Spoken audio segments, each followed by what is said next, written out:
was chairman of the Algonquin Indian School in Providence, and my teacher was a spotted eagle. And the people got wind of it, and they said, who is the teacher? And I said, Spotted Eagle.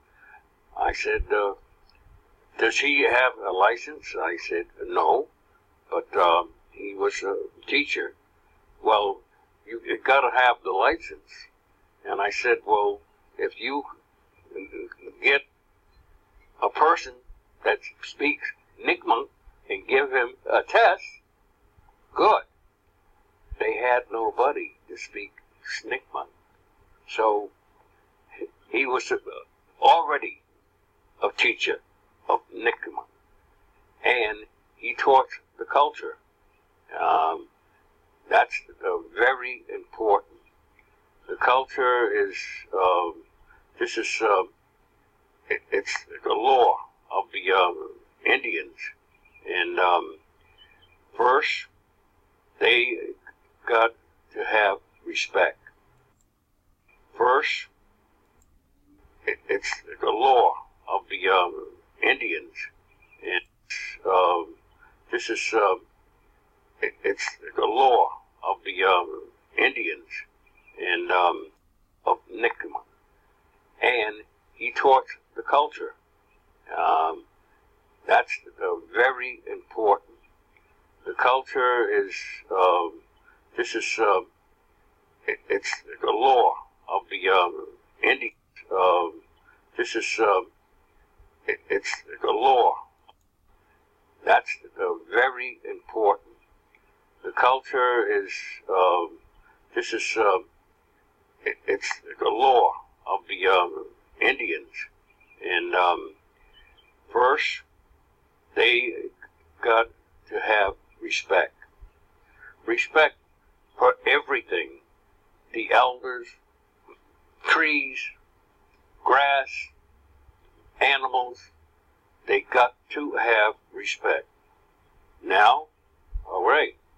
And we teach them respect. And respect for the elders. Anybody that was one day older is an elder to the person that speaks. So he listens to the elders. Whether he wants to do it or not, it's up to him.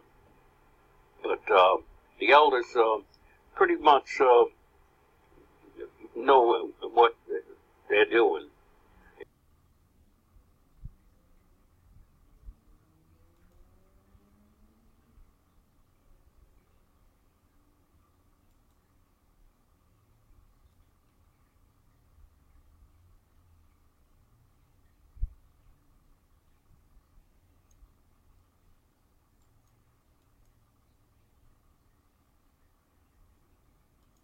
This text is not only unfamiliar, it was unknown, part of the once lost language of the Wampanoag tribe. Community elder Joan Tavares Avant believes decoding the tribe's few remaining documents could unlock hidden details. Language to me is culture and identity. Why so important? It has value. That's who you are. 69 Wampanoag communities once thrived across New England. Today, only 4 remain. There were once more than 300 different languages spoken by Native Americans across North America, but around 125 of those have been lost. The first to be brought back to life was the Wampanoag language, in part because it was written down. Colonists translated the Bible into Wampanoag in an effort to convert Native Americans to Christianity. Today, that Bible, along with documents including land agreements with colonizers, are used as a sort of Rosetta Stone to decipher what was lost. Are used as a sort of Rosetta Stone to decipher what was lost. Land agreements with colonizers are used as a sort of Rosetta Stone to decipher what was lost. Americans to Christianity. Today, that Bible, along with documents including land agreements with colonizers, are used as a sort of Rosetta Stone to decipher what was lost. They wanted us to learn the English language, and they wanted to civilize us. Tavara Savant says that dealt a blow to a culture where much was passed down orally. It's interesting that what were, in essence, the tools of oppression, whether it was converting to Christianity through this translated Bible, those tools are now the tools that are being used to piece this language back together. And that's what we have. That's all we have. Since 1993, the Mashpee, Massachusetts Wampanoag Language Reclamation Project has worked to rebuild this language. Today, Wampanoag is being taught year-round. Tracy Kelly is one of just 2 full-time Wampanoag teachers. They're taught from day one that this is very special work. This is sacred. Language is special. The Language Reclamation Project is now trying to raise money to build a grade school. After all, this is about more than just decoding words and text. If I was a peacock, I could have a lot of feathers. Just to hear kids speaking Just to hear them speak it. It's almost like medicine. How? It's almost because it heals me. It's about an entire community. A lot of feathers? Just to hear kids speaking Just to hear them speak it. It's almost like medicine. How? It's almost because it heals me. It's about an entire community. A lot of feathers? Just to hear kids speaking Just to hear them speak it. It's almost like medicine. How? It's almost because it heals me. It's about an entire community finding its voice. Seth. Peace, peace, peace. Peace to the tribe. Peace to the tribes. All across the plain. To the autochthonous ones. All across the plain. Yeah. We just picking it up from where we left off. And I just thought that it was very impactful, right? Very highlighting how they, both videos were bringing to attention that language is the stem, right? The core part of the culture. It means something, right? To the one that they call the Indian, which happens to be no other than you.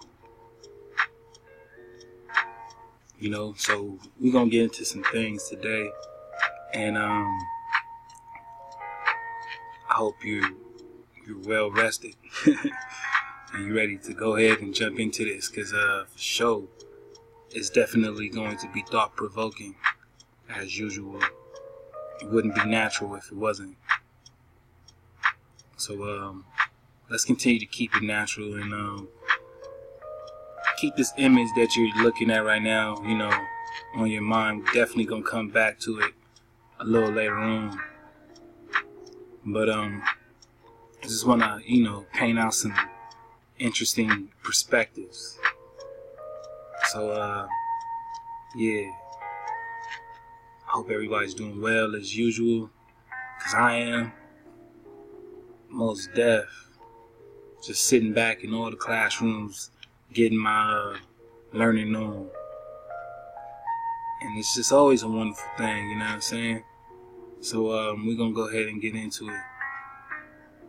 Peace, peace, shalom.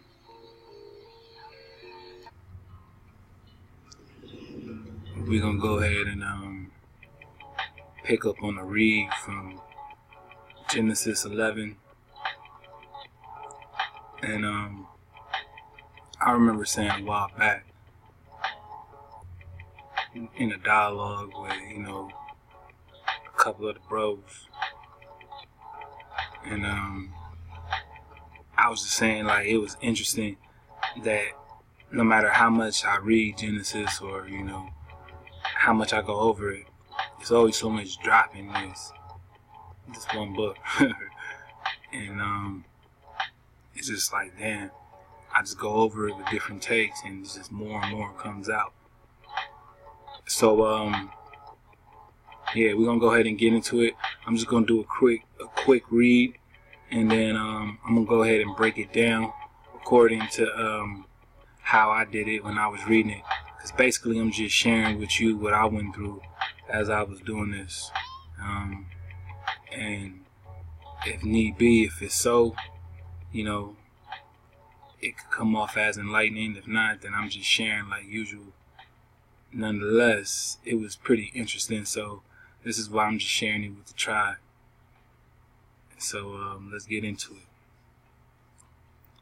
And we start off at verse 1, and it reads, "And the whole earth was of one language and of one speech.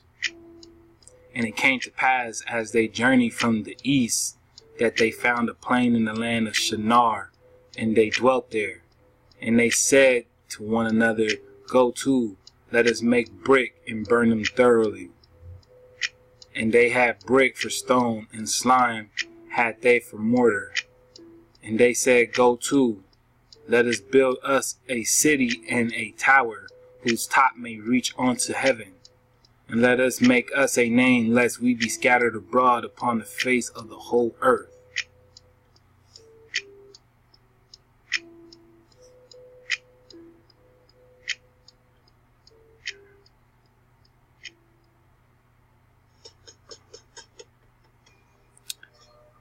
And the Lord came down to see the city and the tower which the children of men builded.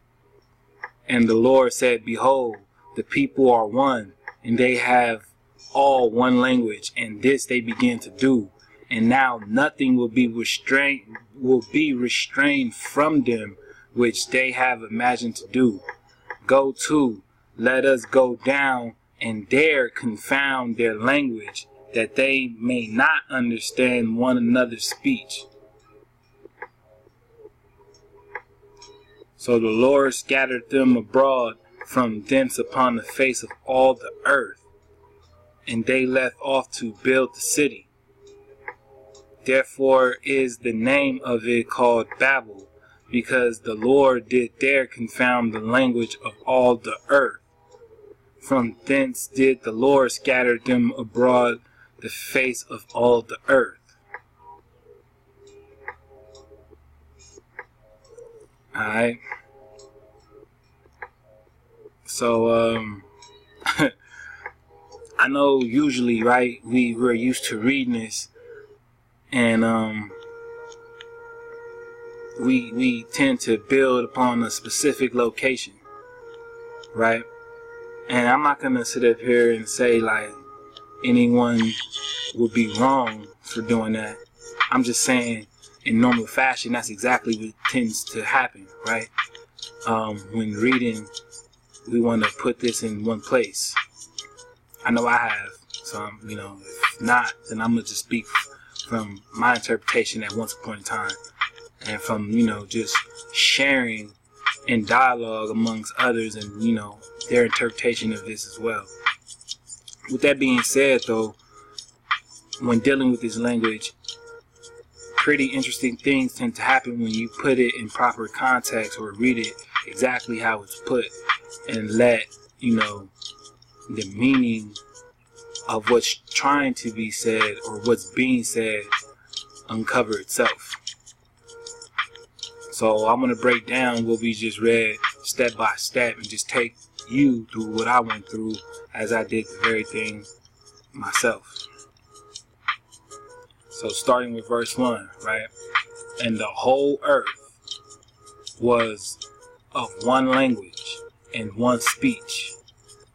The whole earth, alright, was of one language and one speech. One language. Alright, one speech. And I was like, alright, cool. So, first thing that I did was, you know, I digged on the word whole, right? Properly the whole, hence all, any, every, but often in plural sense. All together. Alright? The whole thing. Whosoever. All of it. So we're talking about the whole earth, right? Was of one language. Now I was digging on language, and it says the lip right? Through the idea of termination, right? To be focused, the will. By implication, language. By analogy, a margin. Also, a vessel of water, cloth, etc. A band, aka tribe, right? A bank, a bank, a bank. Binding, or an agreement. Binding contract, right? When you agree to something, a universal agreement, a universal border, brim, brink, edge, language, lip, prating, speech, talk, words, universal language, universal lip, universal understanding, universal law, which is that of the Most High, right? Of the framer and the shaper. Wow. So, bang. We're talking about a functional mental understanding, a true universal meeting of the minds. Alright? Everyone was able to really share a common idea. Not to say that everyone had the same idea, but, you know, the flow, the water was pure. Everything was flowing. It was of one. One speech. By word, implication, and matter of a thing. Adverbally, a cause, an act, advice, affair, and answer. Any such thing because of a book, business, care, case, call, certain rate, chronicles, commandment. Alright? I mean, just look at all these things that deal with the word speech. Alright? Conferred, canceled, dearth, decree, deed, disease, do, duty, effect, eloquent, errand, evil, favoredness, glory, harmful, hurt, iniquity, judgment, language, lying, manner, matter, message, nothing, oracle, all parts, pertaining, please, portion, power, promise, provision, purpose, question, rate, reason, report, request, and even more. All of these things dealing with one speech. Look at all this, you know, what could be applied to government. I'm not going to call it that, but, you know, all of these things could be applied to government because it has the capability to go either direction, whether you want to call it good or whether you want to call it bad. So the whole earth was of one language and of one speech. One language. One bank. One bank. So it just automatically made me think, like, you know, what if we, you know, as the copper color races, the Indigenous people, right? Those of the Most High, of the breath, of Hava, that which is of, you know, the Creator of all. Of all. So, imagine, right, tapping into the understanding and doing our best, like, you know, my bro was saying, challenging each other in respects to be better, you know, to be better humans, if that's what you want to call yourself, right? To be the best that you can be, to come out, to be as gods of the Most High, right?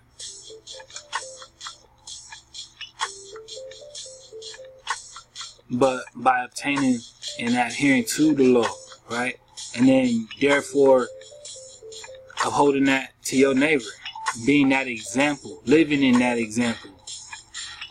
Not necessarily trying to converge anyone mentally by physically saying something, even though he did mention that himself, he did physically say that. But what I'm saying is, like, if you in your own best suit, right? Like, imagine you're wearing the best suit there is, you know, Tom Ford, whatever. And that's your everyday style. You don't think people around you, especially those who don't dress like that, are going to see that representation within yourself? And as an example, it would be a way of a light of light shining, right? And people will have no choice but to see you in action, right? Or I mean, I'm not sure what would be the best or the top, you know, clothing for the women, but imagine you top the line, you know, dress, whatever fabric that's out there that just got you slaying everybody. Not to say that that's what it's about, but nonetheless, it's you, right? You out there to shine, and you set that example. People are gonna have no choice but to either see that as such, you know, see that as the bar, which would personally, you know, in time make them want to do it as well by influence. You will be bringing out the best in them by influence. And that's basically what I'm trying to say. By influence. We are already the most influential people on the planet. Right? Our culture, what we've created, what I consider what we've created out of nothing, because we were given bits and pieces, and it's still influential from this end to the other end. So what I'm saying is if you bring that together to bring the best of you out every time, every day, every point of your life, bring out the best of you, so that everyone saw the best of you. And you'll have no choice but to bring out the best of them. You know what I'm saying? You don't have to do much. You don't have to do anything directly to other people. But that'll be magnetizing within itself, nonetheless. Alright, so the whole earth was of one speech. And it came to pass as they journeyed from the east. Right, they journeyed from the east, that they found the plain in the land of Shinar, and that they dwelt there. And they journeyed from the land of the east, or from the east, I should say. I'm saying from the land of the east. It don't say that, but from the east. Alright, nonetheless. And they said to one another, Go to, let us make brick and burn them thoroughly. And they had brick for stone, and slime they had for mortar. From the east. Life moves pretty fast. You don't stop to look around once in a while. The east, the front of what place, right? The front of a place, the force part, relatively the east, or time, which means antiquity, ancient, often used adverbially before, anciently, eastward, afore ancient time. So, you know, the east means that ancient time, that ancient upon ancient, the remote, the distant, right? Before, east end, part, side, word, internal, everlasting, the forward, old, the past. Now, you're used to this being in one place, right? Because they throw in the land of Shinar. And according to that same theory, this would be in what is presided as Mesopotamia. But isn't Mesopotamia already the ancient old world? Wouldn't that be where Sumeria comes from? Don't they try to always say that Sumeria is one of the most ancient, even sometimes even more ancient than Egypt? So, you know, why would they highlight such a distinction in the East being so ancient? You see how it's capitalized here. Antiquity, right? If it's on the same landmass. Alright? So I wanted to highlight that. Especially as we go ahead, you know, and dig further into this drop. It says, and they said one to another, go to, let us make brick and burn them thoroughly. And they had brick for stone, and slime had they for mortar. And they said, go to, let us build us a city and tower whose top may reach unto heaven. And let us make us a name, lest we be scattered abroad upon the face of the whole earth. Now it sounds like to me that they purposely built this city, this so-called tower, right? That they purposely did this because they knew that if they did, they would be scattered upon the whole face of the earth. I mean, it says lest, right? Unless we be scattered upon the face of the earth. So let us make us a name, right? Let us build us a city and a tower whose top may reach unto heaven. And let us make us a name unless we be scattered abroad upon the face of the whole earth. Why would they get that premonition? Right? Why would they get that thought? And you gotta imagine, like, how strong would this force have to be to reach so-called heaven? You know, like the big bro was always saying, you know, let's creep into the mind of a hijack, right? And really think, like, what type of spell were they really trying to place on someone? Because if you're reaching all the way up into heaven, yet, you know, we go to every metropolis city throughout the whole plain now, and you see skyscrapers, right? Going stupid dumb high. But I mean, was the ancient times really going that high? Or is this a reference? Is this talking about something else? Right? Because they had a future thought within this proposition. And you can see, obviously, in scripture that they said, let us do these things unless we be scattered abroad the face of the earth. So let's continue.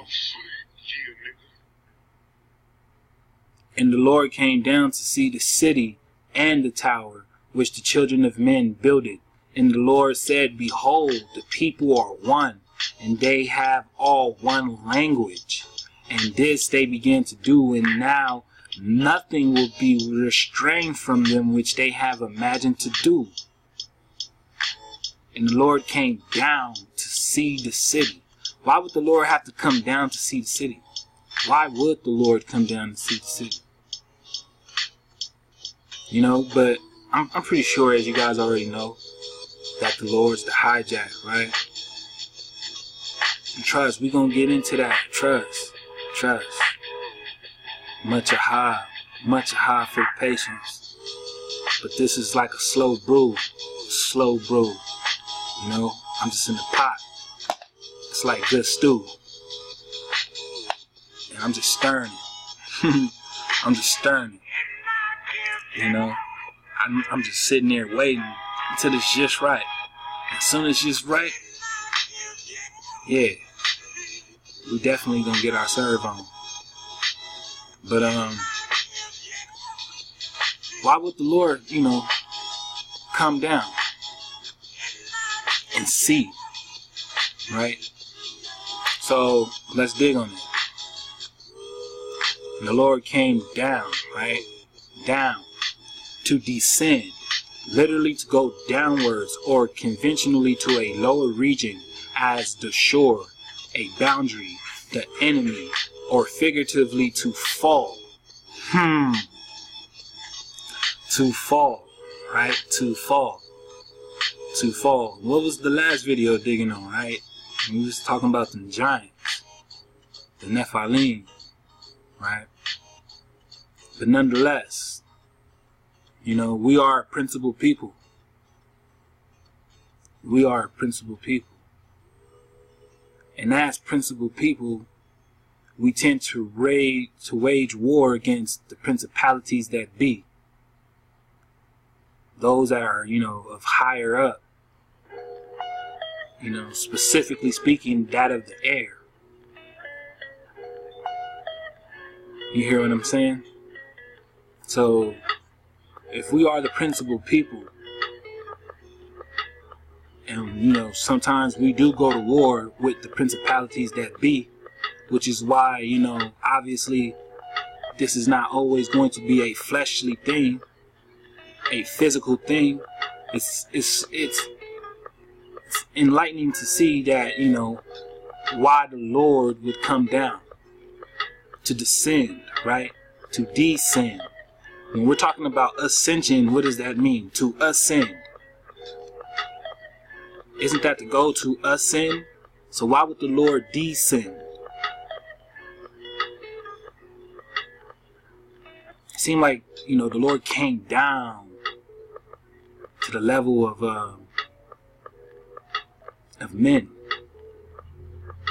to the level of this city, to this tower, right?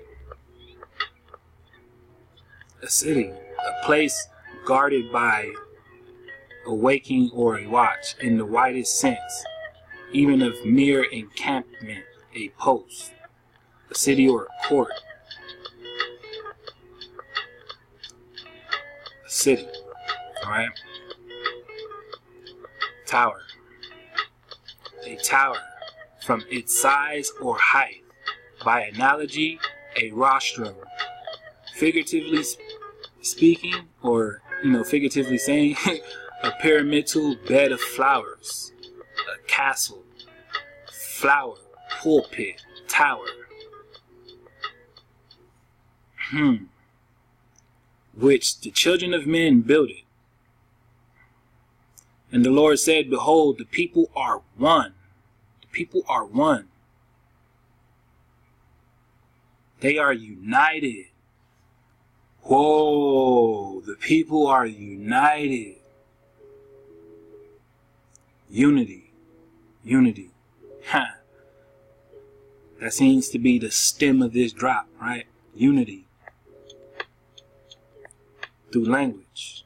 Which is why I'm touching on this, right? Because we're gonna dig on this in the metaphysical sense. Hawa. So, you know, they were united.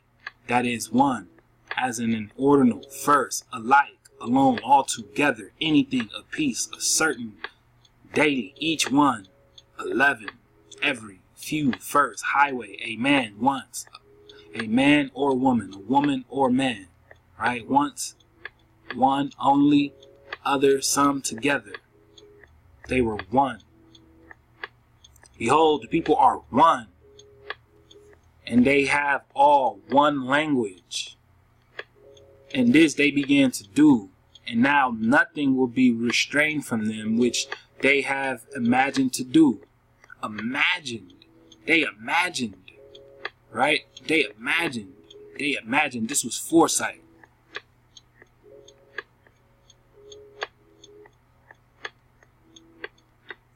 They had strong power in the mind, right? That pineal gland. Right? Let's remember, because Jacob's name was changed to Yasharah. Right? So let us not forget. Right? The pineal. The pineal. These were the people of a strong pineal. So nothing that they imagined would be restrained from them. Nothing that they imagined would be stopped when they were united.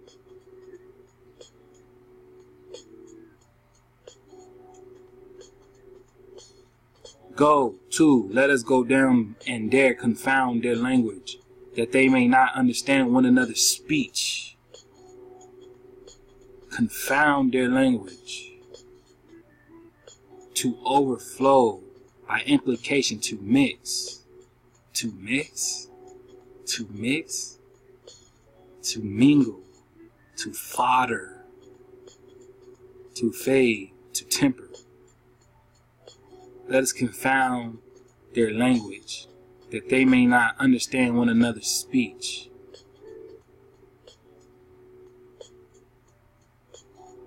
So the Lord scattered them abroad from thence upon the face of all the earth, and they left off to build the city of all the earth. So these people went everywhere, right? These were the same people. These were the same people of one language, of one lip, of one mind. But they went off into the whole spot, into all of the earth. They went off into every direction, right? So how can they be in one place? How can this Babel be in one place? If they went to all over the earth.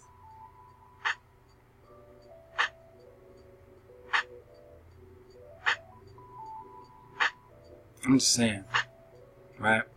Therefore is the name of it called Babel, because the Lord did there confound the language of all the earth.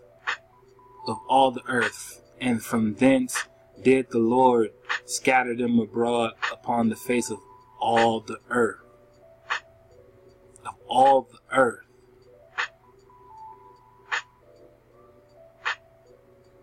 I'm talking about the carbon ones. All the earth scattered. Before slavery, before bold, before curse, before anything.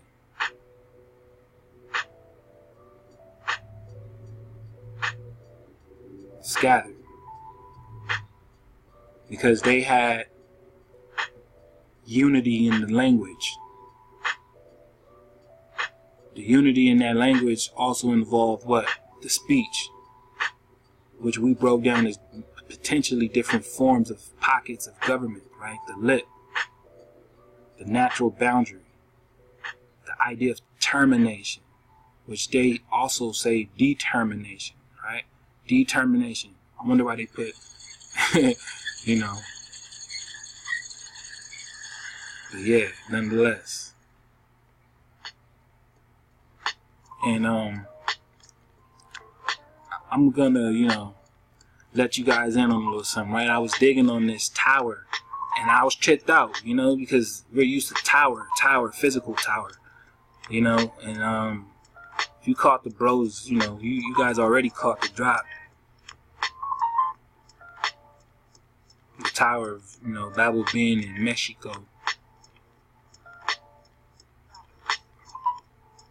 Alright, but I was tripping off the, let's go back, sorry. The pyramidal bed of flowers.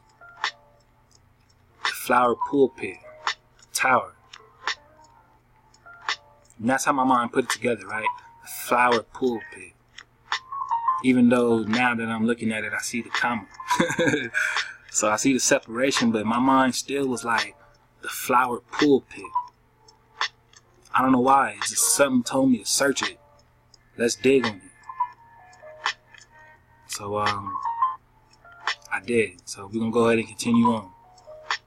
Shalom.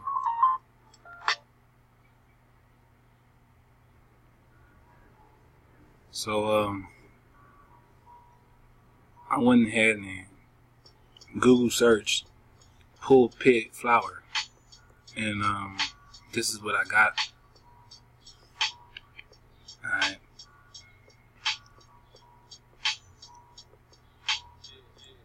It looks like Erythema triflum. I don't know. But Other names are jack in the pulpit, bog onion, brown dragon, Indian turnip, American wake robin, or wild turnip. Alright.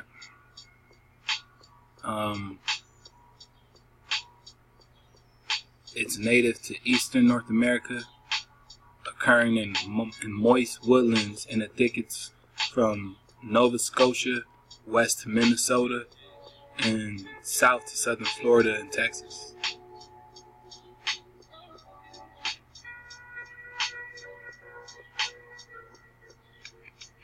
It says the leaves are a trifoliate with groups of 3 leaves growing together at the top of one long stem produced from a corm.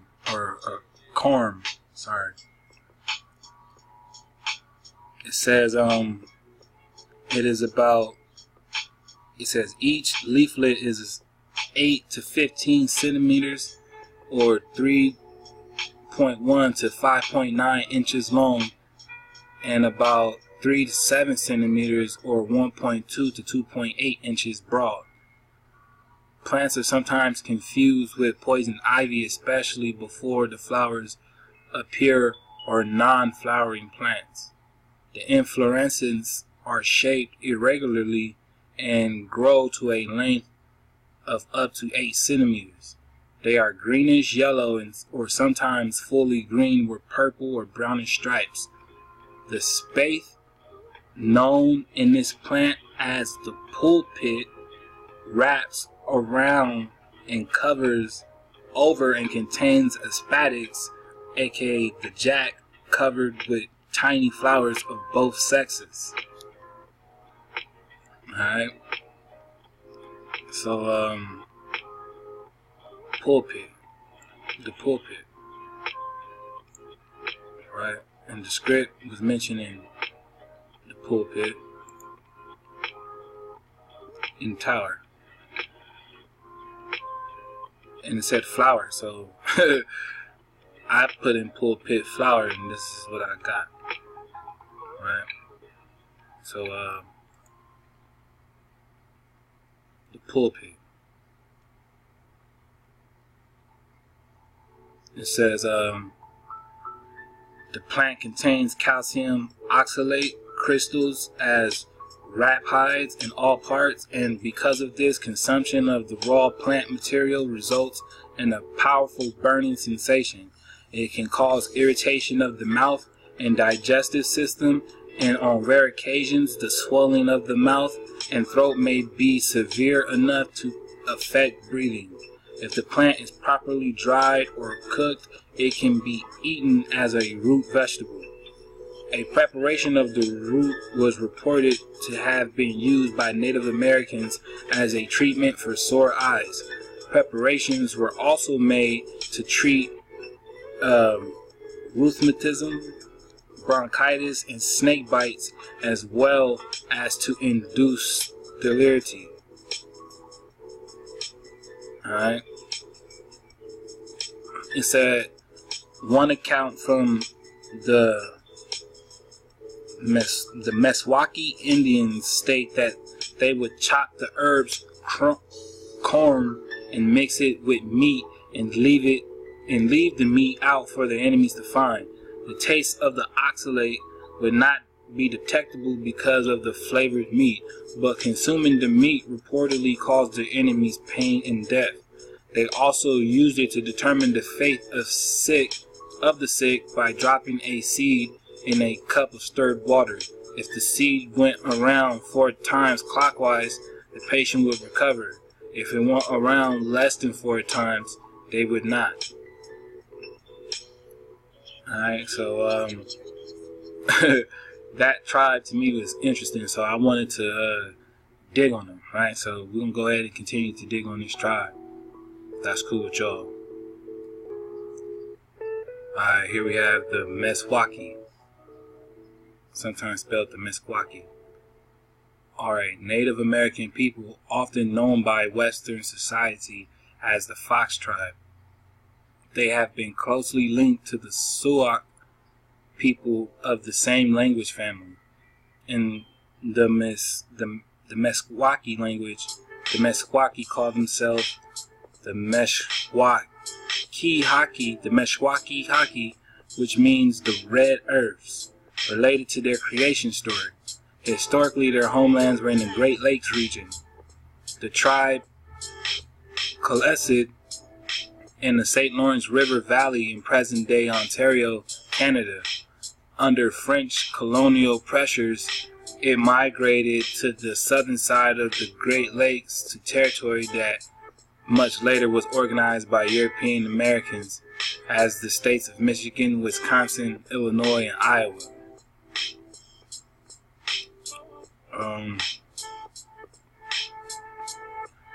The etymology of their name, right?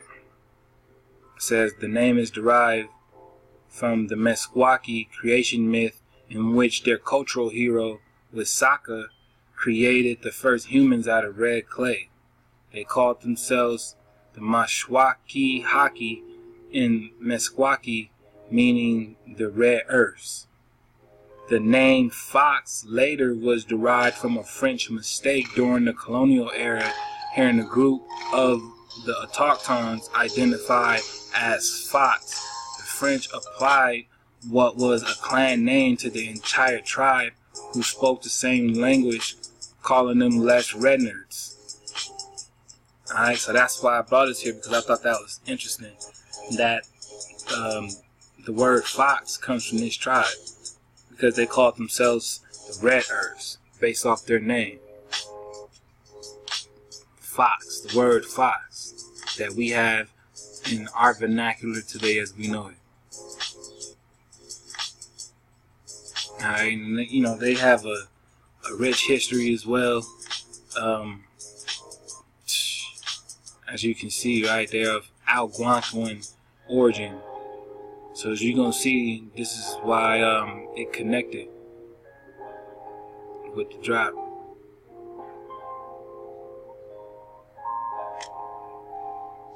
Alright, so we're going to go ahead and continue on to the next one. Alright, so here's this tab called the Proto-Human language, right, which they call the Proto-Sapiens or the Proto-World. And I brought this up because, you know, we were talking about the confounding of languages. And basically, when you confuse the language, you completely, you know, change or distort the culture, as, you know, we seen in the 2 previous videos, right? So distorting or confusing the languages basically, you know, disrupts the entire culture and how it functions, which affects, you know, the genetics and basically the hardwiring or the wiring of the brain in the way you perceive the world around you. So I think it's interesting because they tend to want to tie themselves into the human family a lot, right? And you have to know how to use this language to get information that basically excludes them, or that's dealing with a world that is before them. The hijack, the proxy, the W, right? So in doing so, this is what I came up with. And it says that the Proto-Sapiens or the Proto-World is the hypothetical direct genetic predecessors of the world's languages. It says the concept is purely speculative and not amenable to analysis in historical linguistics. It presupposes monogenetic origin of language, an example of the derivation of all natural languages from a single origin, presumably at some point of the Middle Paleolithic. Alright, now remember when we were talking about, you know, the video of the Native American hypothesis, they deal with the Paleolithic as usually an American time setting. So that's interesting because they're telling you that the origin of language, which is the derivation of all natural languages, is presumably at some point the Middle Paleolithic, which is the Middle America, right? In Middle America. as the predecessors of all extant languages. It would not necessarily be ancestral to a hypothetical Neander language, which means it's not necessarily an ancestral language to Indo-European Pi, showing that it has a distinct, relation than that of Indo-European language, which is where the Neanderthal language would stem from. Sanskrit.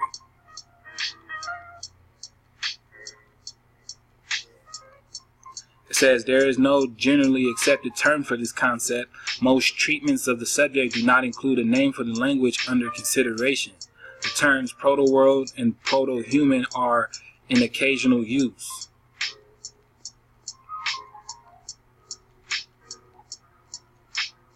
It says the first serious scientific attempt to establish in the reality of monogenesis was that of Alfredo Trombetti in his book, whatever that would be, right? Published in 1905. Trombetti estimated that the common ancestors of existing languages had been spoken between 100 and 200,000 years ago. Monogenesis was dismissed by many linguistics in the late 19th and early 20th centuries when the doctrine of polygenesis of the human races and their languages was widely popular. The best known supporter for monogenesis in America in the mid-20th century was Morris Swadesh. He pioneered two important methods for investigating deep relationships between languages: lexicostatistics and glottochronology. Alright. So,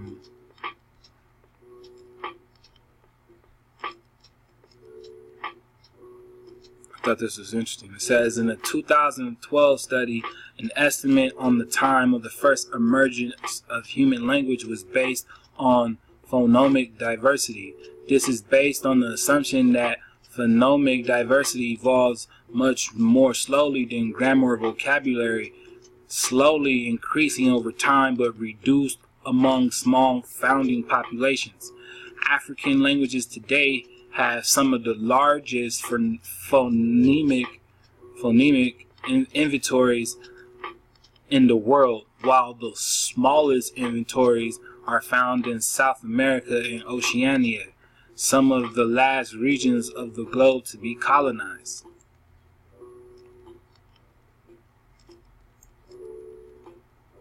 And we know it's not a globe. Alright? So, I definitely think that that's interesting, because they're kind of telling you that there's a good origin of the language over here in America that hasn't really been spread out as much, but African language are some of the largest, which means that it's had plenty of time to grow. Alright, and keep in mind when we were reading in the script, it said that they came from the east, but that the whole earth in its language was confounded. Alright?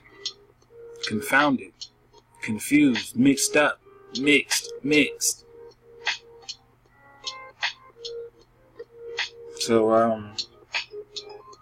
yeah, we're going to go ahead and continue on to the next one. Alright, so here we have the Amerinds language. Alright, the Amerinds language. It says, is a hypothetical higher level language family proposed by Joseph Greenberg in 1960 and elaborated by his student Merritt Rulin. Greenberg proposed that all of the indigenous languages of America belong to one of the three language families: the previously established Eskimo Aleut and the Na-Dene, and with everything else otherwise classified by specialists as belonging to dozens of independent families as Amerinds, right, or the Amerinds Indian. It says due to a larger number of methodological flaws In the 1987 book Language of the Americas, the relationships he proposed between these languages have been rejected by the majority of historical linguists as spurious. Alright, so it seems like the common or the majority agree to go against, his material. And it's normally to uphold their view of things. Alright, but as you do the research, if you pick it up, like I did, these people kind of propose arguments that would be in our favor as the copper-colored races, the autochthon, right? The natural ones. And their research tends to, back our claim, but they get laughed out of, academia. Because of that, I mean, straight up, right? It says the term Amerinds is also occasionally used to refer broadly to the various indigenous languages of the Americas without necessarily implying that they are a genealogical group. To avoid ambiguity, the term Amerindian is, or Amerindian, or however you say that, is often used for the latter meaning.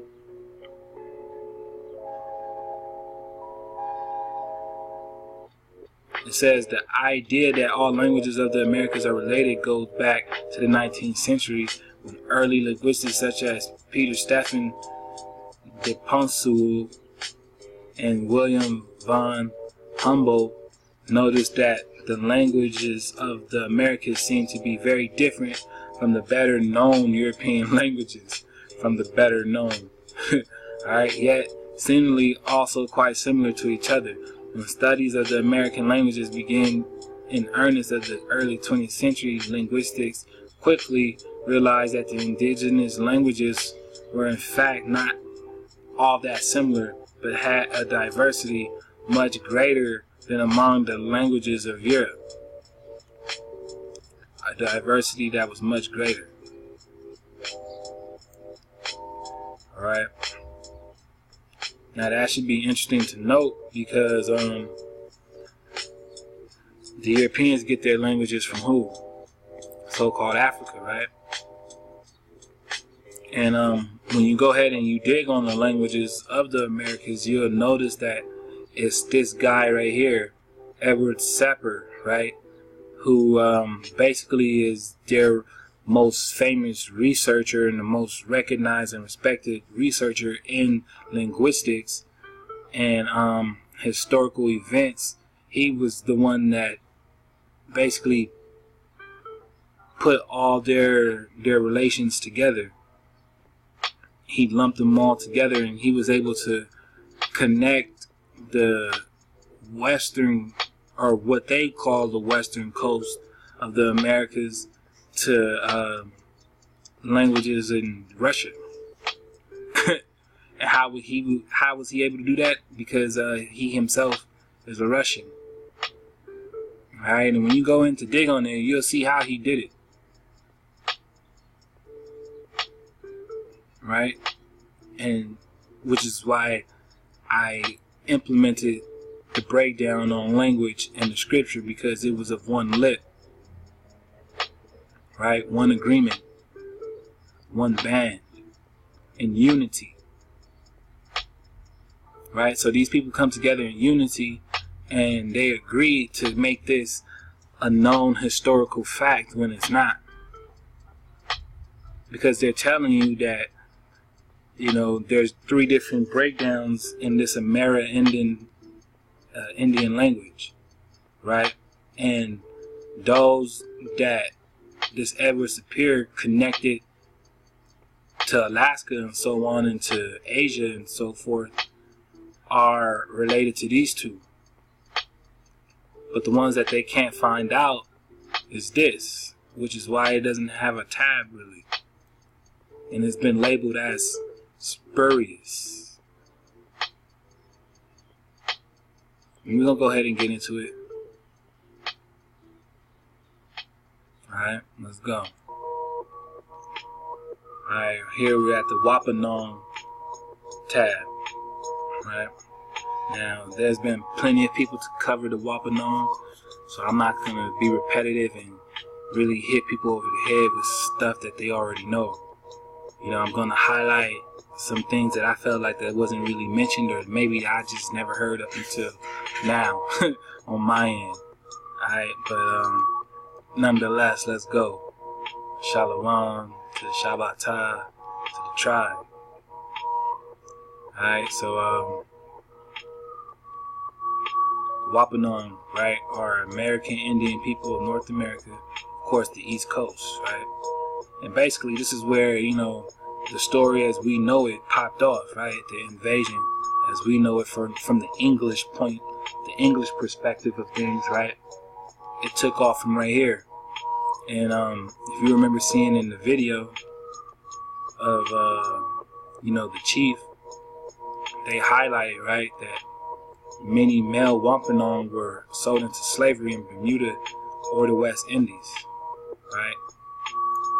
And that the women and children were enslaved by colonists in New England.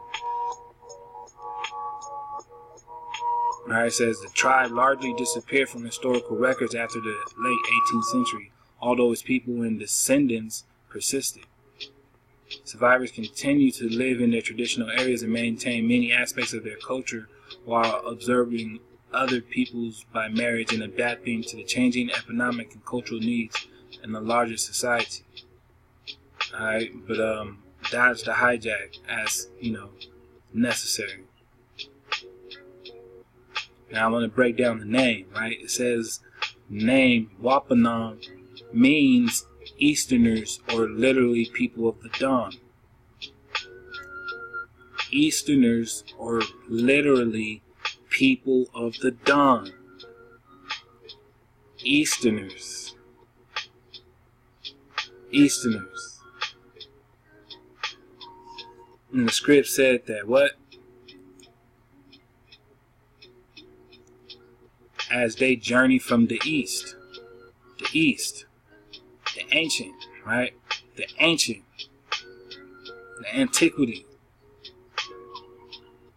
Right? Anciently. So those who are the most old, right? The most oldest of old. Easterners. Or literally the people of the dawn.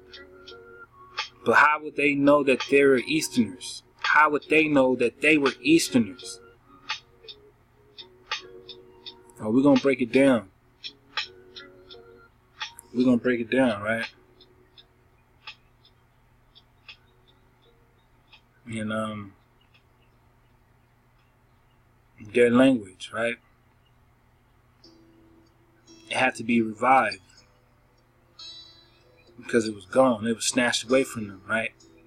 It says the first Bible published in America was a 1663 translation into the Wampanoag, right? So let's go ahead and dig into this a little more, right? In the Indian language. Indian language. Let's dig into it. Alright. It says the Massachusetts language is an Algonquian language of the Algic family language, formerly spoken by several peoples of the eastern coastal and southern eastern Massachusetts. In its revived form, it is spoken in 4 communities of the Wampanoag people. The language is also known as the Natick or Wampanoag, and historically as Pokanoket or Indian. Alright, this was known as Indian. So when they were talking about speaking Indian, this is the language that they're talking about. Alright? And this is why I'm highlighting this. Because it seems like, the removal of language was very a strategic move, man. I mean serious, to the point where you want to cripple a culture, alright, a so-called society, a so-called civilization, by forcing your language onto them. In the video from earlier, the lady was talking about they wanted to civilize them, right? By eradicating their culture and their connection to their genetics, who they are, who we are. Alright, and the fact that this right here is known as Indian language, I just found, pretty amazing, because I'm like, wow, like this stuff just gets completely overlooked. Nonetheless, when we were reading how the Lord descended, right? He descended down purposely to confuse and confound the languages. And it seems like as the hijack, right? As Baal, as Baal, right? And the descendants of Baal, right? Can only follow suit and do as Baal does, right? They can only do as their master do. All right, and if you break this down in itself, algic,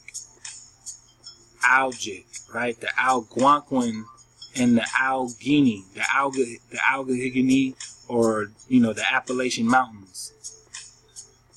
That's a word merged together to get algic. And that's what that dude Sapir, basically did. And he's the man that basically lumped all these Native American languages together as recognizable languages, okay? But he himself is a European. And all he did was tie, certain languages of the migrations of these people through back to Russia and certain points of Ireland. Or you have to see it. I don't want to get into it right now and misquote really, but if need be, I'll break it down in the next presentation to show the genetic linguistic connection that he put into theory, and that was basically agreed on by modern academia to go ahead and support this theory and the hypothesis that we have today that excludes you. Alright? And they have to take their Bible and write it in this language to get down and speak to you.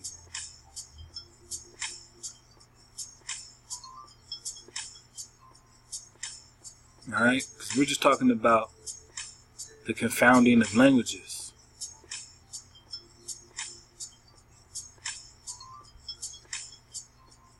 You know what I'm saying? All praises to the Most High. We're going to go ahead and continue on to the next.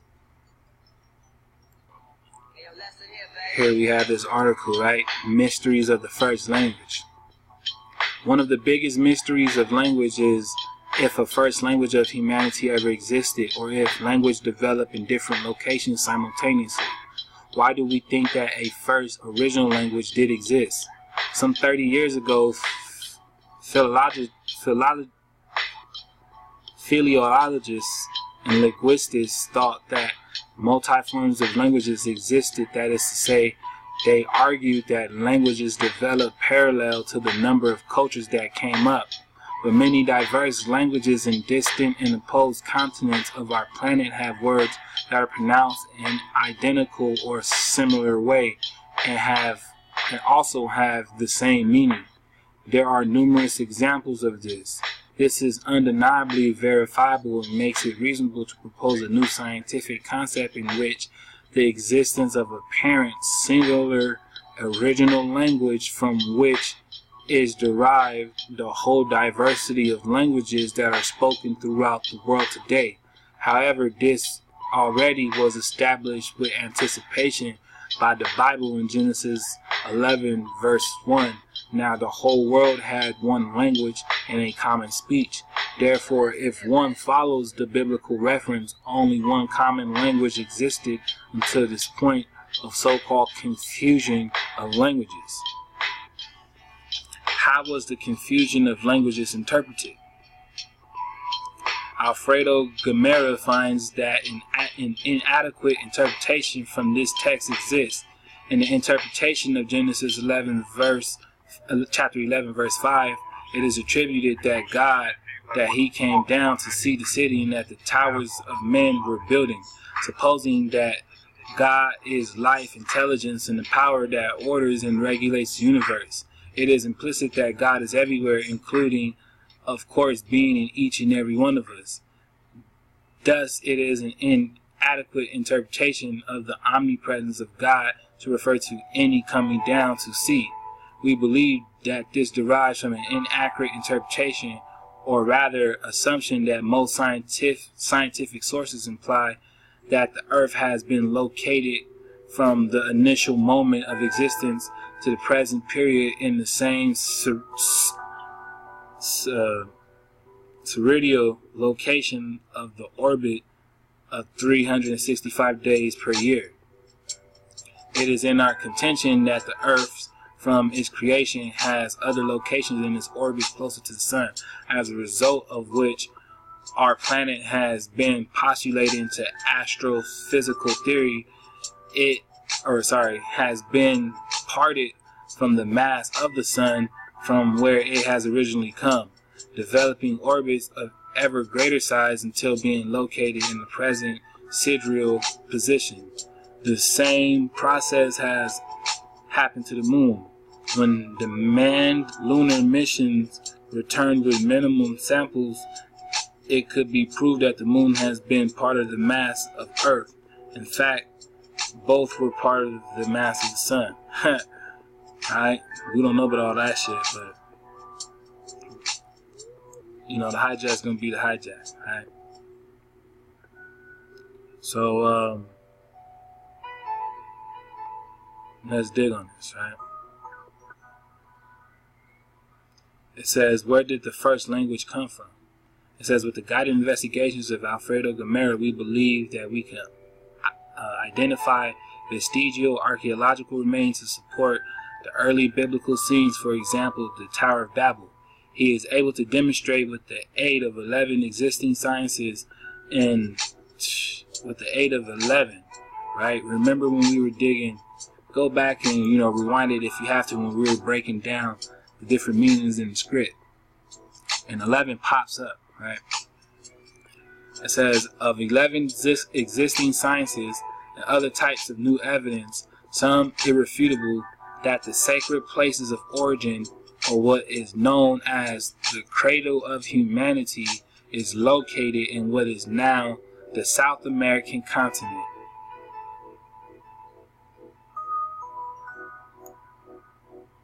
Specifically, the Central Axis in Peru, including present-day Bolivia, as being the center of creation.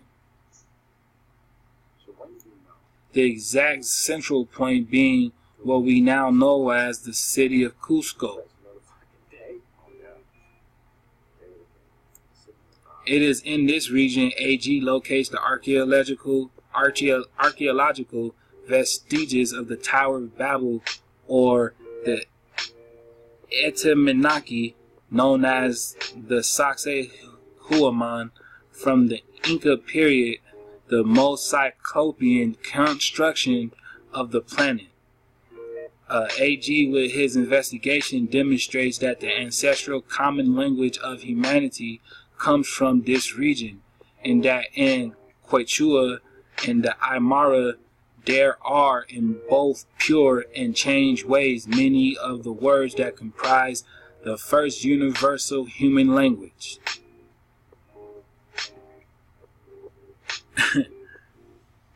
Alright, so basically they're saying that not only is the cradle of humanity here in the old world, like the bro continues to tell you every video he uploads and he continues to prove, right? But the first universal human language.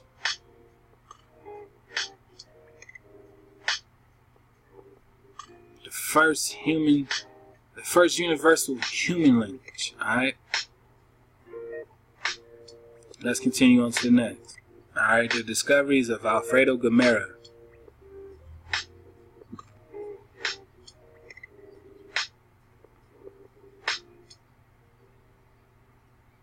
Alright.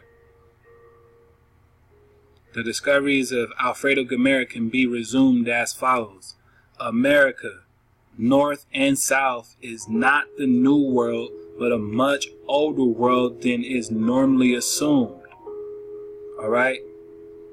The origin of many cultures over the world can be traced down to especially Peru. The vestiges of the Incas are much older than the Inca time, right? Are much older than the Inca time.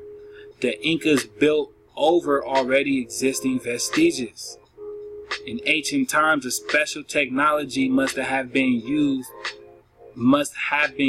as can be seen in the vestiges of the Incas.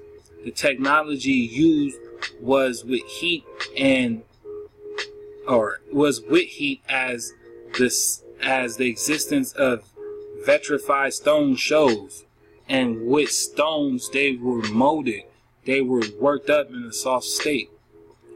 On world level, the same building styles from before the Incas can be found in many ancient and sacred vestiges. Peru, and especially the area of Cusco and the Sacred Valley, has been important from the beginning time of humanity. Alfredo Gamera's investigation led to the conclusion that here the sacred places of origin mentioned in the sacred scripts of several religions can be located. Quechua and Aymara are the oldest languages of the world, remnants of the first spoken language of humanity. Alright? I mean, this is what we're talking about.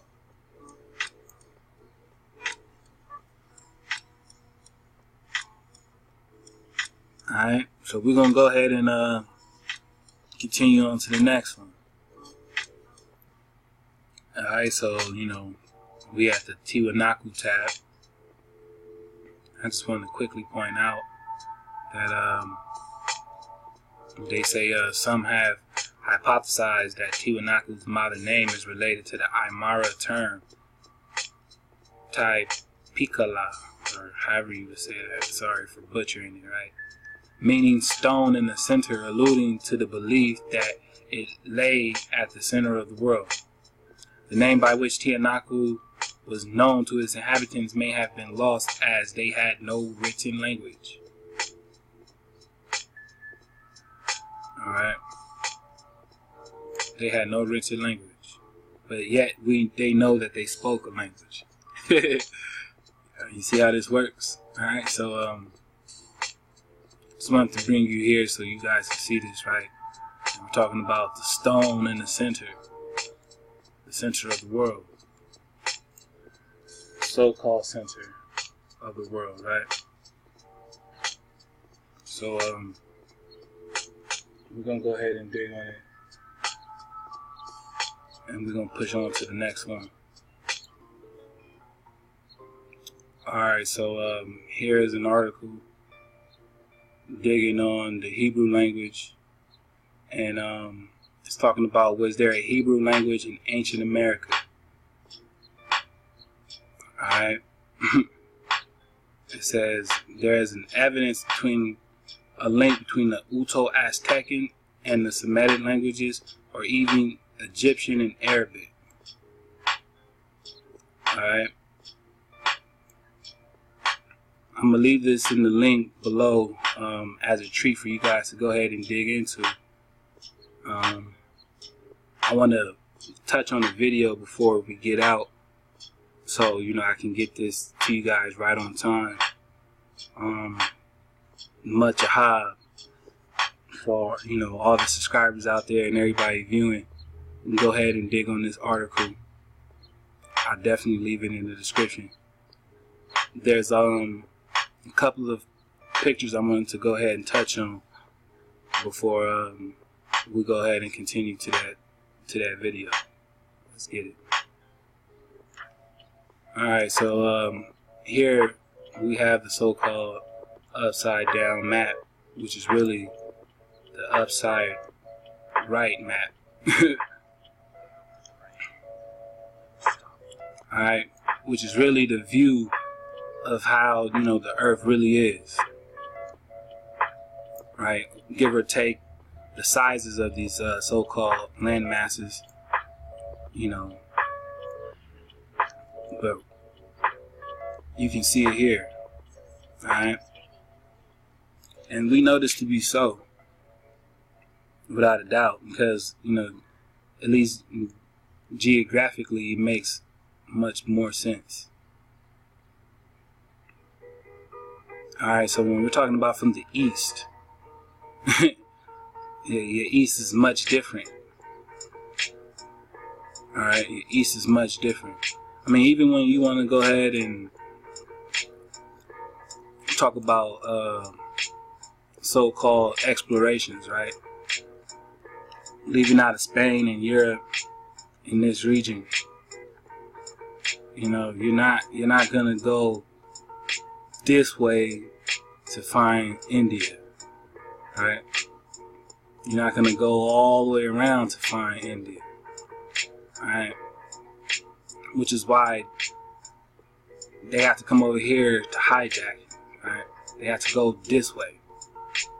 They have to go that way.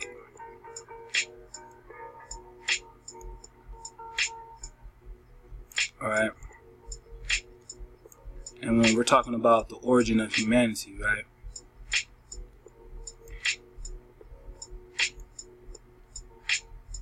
Notice how this would be so-called South Africa is actually the tip.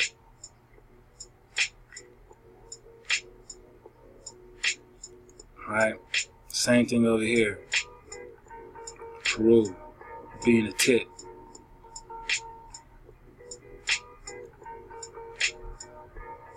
You know, even when you look at Canada, and when you look at all the cold regions, it makes a lot more sense, right? Look at Australia. Right on top of the sun. And you imagine the sun just hitting everything downward, right? So the script said that they came from the east, the far east, the most ancient of the east, right?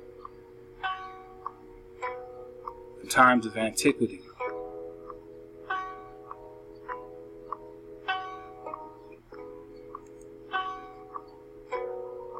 Right? I mean, this throws a lot of things off. I mean, your migration, you gotta cross through all of this. Alright, it's a long walk. So we're gonna go ahead, continue on. Right? I want to touch on this one, because as you can see, they call this the Ethiopic Ocean, right? But you see how close South America is to so-called Africa, right?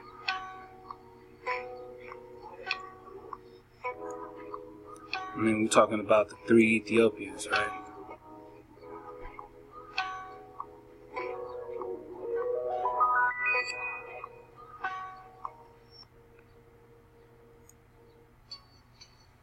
So,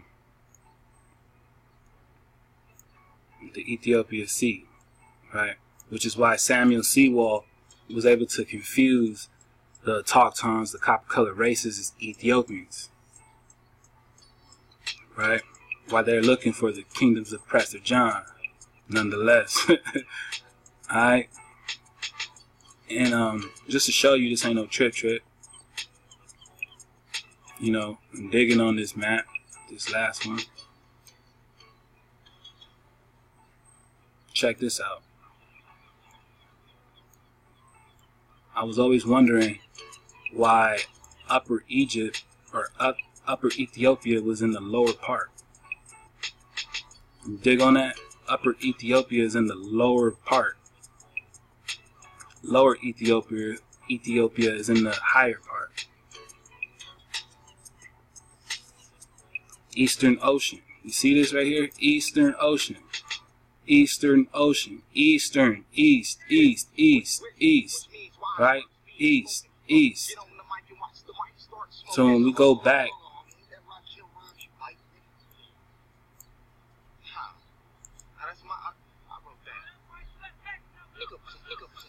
blow it up real quick. Bang. East. This is Madagascar. Eastern Ocean.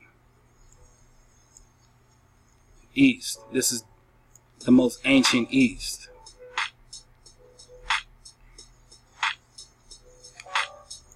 Alright.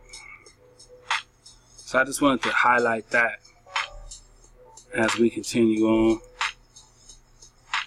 I want to hit the Shabbatah with a fair use.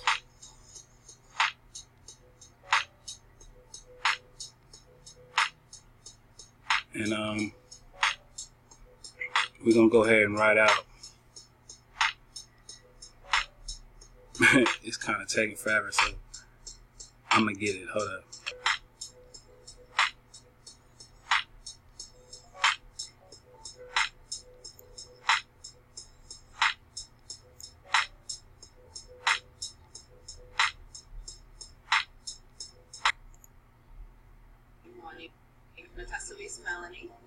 The Wampanoag Reclamation Project began in 1993.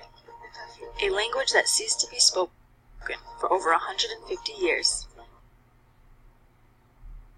began to make its way back, and 24 years later, is now being offered in Mashpee High School. Mashpee High School has joined the efforts of WLRP and began its first year offering Wampanoag language class for high school students this fall semester as a credited language course.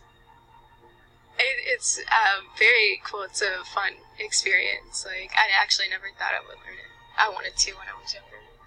I like it a lot. I feel like it's a great learning experience and something that other students don't get the opportunity to do, so I'm going to try to take advantage of it. Feels good because it's our language. I'm a Native American. I live, breathe Wampanoag, so it's very important that we keep our language alive and going. It's not just like learning Spanish where you can talk to like people, or you can study abroad, or maybe immigrants that came in and speak Spanish. This is our culture. Like, this is very important. This is just more than a class and a language. This is our culture. And whether we learn our language or not is how strong our culture can be. The Wampanoag language is the first American Indian language to reclaim a language with no living speakers. Though there are challenges of being predominantly a spoken language and a gap of evolution of terms, this project aims to return fluency to the Wampanoag Nation as a principal means of expression. English is spoken differently than Wampanoag, like the order of words you say, the sentence structure, how like long the words are. They're kind of hard to pronounce and stuff. But I'm pretty good, but I don't know that I'll ever get as fluent as I aspire to be. But I hope that my kids and my grandkids will just speak like it's nothing. It's my vision. We started using these Roman characters in the 1600s, at the same time that the Bible is being translated, and, that sort of effort by missionaries to convert us to Christianity, we adapted to using the Roman alphabet. Languages evolve constantly anyway, so languages that continue to be spoken, that sort of gets done fluidly, but we have this gap, so now we have to be the deciders. Different things, some things we come up with words for, like car, we have a word, quat, rules by 4, and you can sort of look at the evidence from the old documents when, for instance, a word for wagon came up in an old document, saw how that word was constructed and what was used, and took that and, used it for car. We never really had a written language. It was mostly spoken. I mean, the way today's society is, it's so complex where everything has to be written down and spoken, because they don't really want to forget anything. We weren't really planning complex where everything has to be written down and spoken, because they don't really want to forget anything. We weren't really planning. Never really had a written language. It was mostly spoken. I mean, the way today's society is, it's so complex where everything has to be written down and spoken, because they don't really want to forget anything. We weren't really planning to be invaded and come over here and lose our language, so we weren't really writing anything down. I wish I could speak it fluently, but I can still have conversations. It's just that, not many people speak it, so I can't really, speak it with others that easily, because they don't really understand me. The students in its first class are all Mashpee Wampanoag, but the class is offered to all students, natives and non-natives.